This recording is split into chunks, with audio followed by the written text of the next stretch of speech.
ఒక అందమైన పల్లెటూరు, పేరు రామాపురం. అక్కడ పచ్చని చేలు, ప్రశాంతమైన వాతావరణం ఉండేది. కానీ ఆ ఊరి గ్రామ పెద్ద గరుడాచలం వల్ల ప్రజలకు ప్రశాంతత కరువయింది. గరుడాచలం పరమ పిసినారి, దయాదాక్షిణ్యాలు లేనివాడు. ఊరి జనం కష్టపడి పండించిన పంటలో సింహభాగాన్ని అక్రమంగా పన్నుల రూపంలో గుంజేసేవాడు. ఏయ్ రాముడు, నీ పొలంలో ఈసారి 4 బస్తాల వడ్లు పండాయి కదా, అందులో 3 బస్తాలు నా పన్ను కింద జమ చేయి. అదేంటి పెద్దాయన, రాత్రి పగలు కష్టపడి పండించాం, అంత పన్ను కడితే మా కుటుంబం ఏం తినాలి? ఇది ఘోరమైన అన్యాయం. నా ఊరిలో ఉంటూ నాకే ఎదురు మాట్లాడతావా? పన్ను కట్టకపోతే నీ పొలాన్ని నా ఆధీనంలోకి తీసుకుంటాను, జాగ్రత్త. మర్యాదగా బస్తాలు ఇక్కడ పెట్టి వెళ్ళు. ఏమండి, ఆ పేదవాళ్లను అలా హింసించి ఆ డబ్బుతో ఏం చేసుకుంటారు? మనకి ఉన్నది చాలు. కాస్త పుణ్యం మూటగట్టుకోండి. ఊరి జనం శాపనార్థాలు మనకు వద్దు.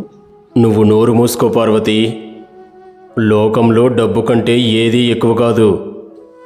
ఎక్కువ మాట్లాడితే నిన్ను కూడా ఈ ఇంట్లో నుంచి వెళ్ళగొడతాను, జాగ్రత్త.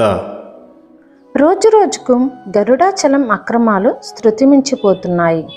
ఊరిలో బావులు తవ్వించాలన్నా, పండుగలు చేసుకోవాలన్నా అందరి దగ్గర బలవంతంగా డబ్బులు వసూలు చేసేవాడు. డబ్బు ఇవ్వలేని వారి ఇళ్లను లాక్కునేవాడు. ఇది చూసి తట్టుకోలేకపోయింది రాముడి సోదరి సీత. ఆమె ఊరిలోని మహిళలందరినీ ఏకం చేయాలని నిర్ణయించుకుంది.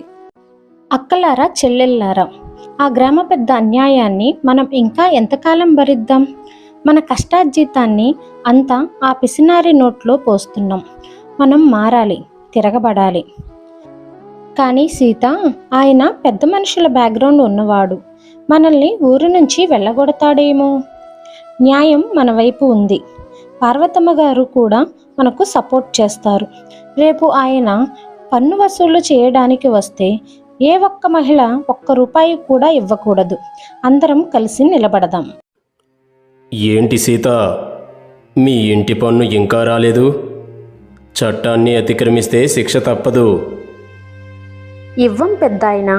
ఊరికి ఏమేలు చేయని మీకు మేము ఒక్క పైసా కూడా కట్టం. ఇది మా ఊరి మహిళలందరి నిర్ణయం. అంత పొగరా నీకు? బంధించండి ఈమెని, ఊరు నుంచి వెలివేయండి. ఆగండి పెద్దాయన, సీత ఒక్కతే కాదు, ఈ ఊరి జనమంతా ఒకే మాటపై ఉంది. ఇక మీ అక్రమ పన్నులకు చరమగీతం పాడాల్సిందే. ఊరి జనం తనను ఎదిరించడంతో గరుడాచలం అహంకారం దెబ్బతింది. ముఖ్యంగా రాముడు సీతలను ఎలాగైనా ఊరి నుండి వెళ్ళగొట్టాలని, వారిని దొంగలుగా ముద్ర వేయాలని ఒక నీచమైన కుట్ర పన్నాడు. తన ఇంటిలో ఉన్న దేవుడి బంగారు నగలను దొంగలించి వాటిని రాముడి ఇంటిలో దాచిపెట్టాలని ప్లాన్ చేశాడు. సీత, చూసావా ఆ పెద్దాయన మనల్ని ఇరికించడానికి ఎంత నీచానికి ఒడిగట్టాడో? ఆ నగలు పెట్టెను మన ఇంటి వెనుక దాచిపెట్టాడంట. అన్నయ్య, తొందరపడి ఆయన్ని పట్టుకోకు. ఆయన వేసిన ప్లాన్ ఆయనకే రివర్స్ అయ్యేలా చేద్దాం.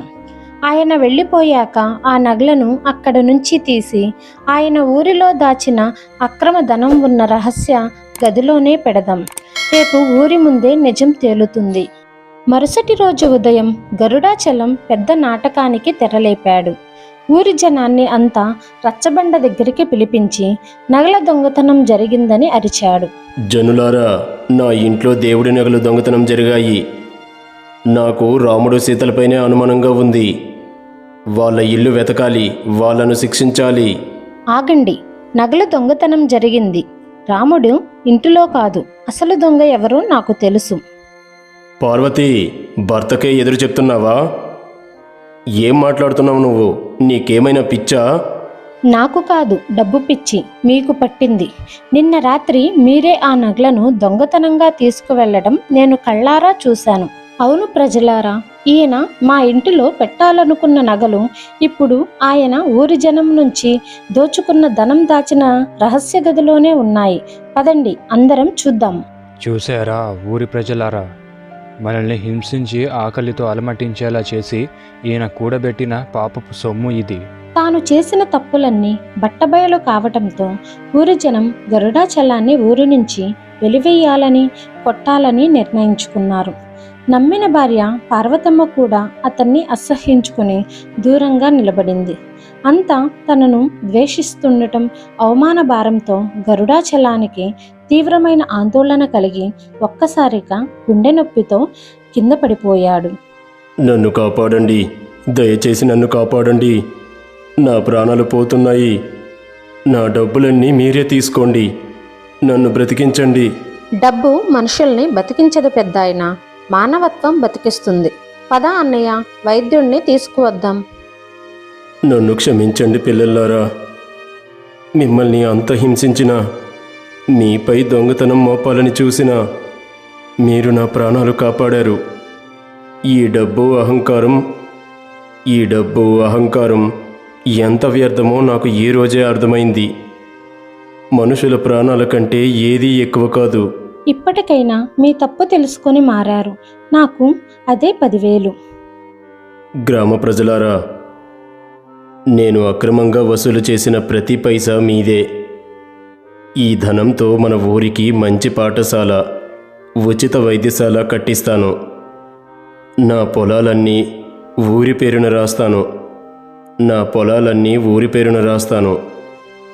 ఇకపై నేను మీలో ఒకడిగా, మీ సేవకుడిగా ఉంటాను. నన్ను క్షమించండి. అలా పిసినారి కఠిన హృదయుడైన గ్రామ పెద్ద గరుడాచలం అందరూ మెచ్చే ఉత్తమ వ్యక్తిగా మారాడు. రాముడు సీత చూపిన మంచితనం వల్ల ఊరిలో ద్వేషం అంతమయ్యింది. స్త్రీ పురుషులంతా కలిసికట్టుగా ఆనందంగా జీవించసాగారు.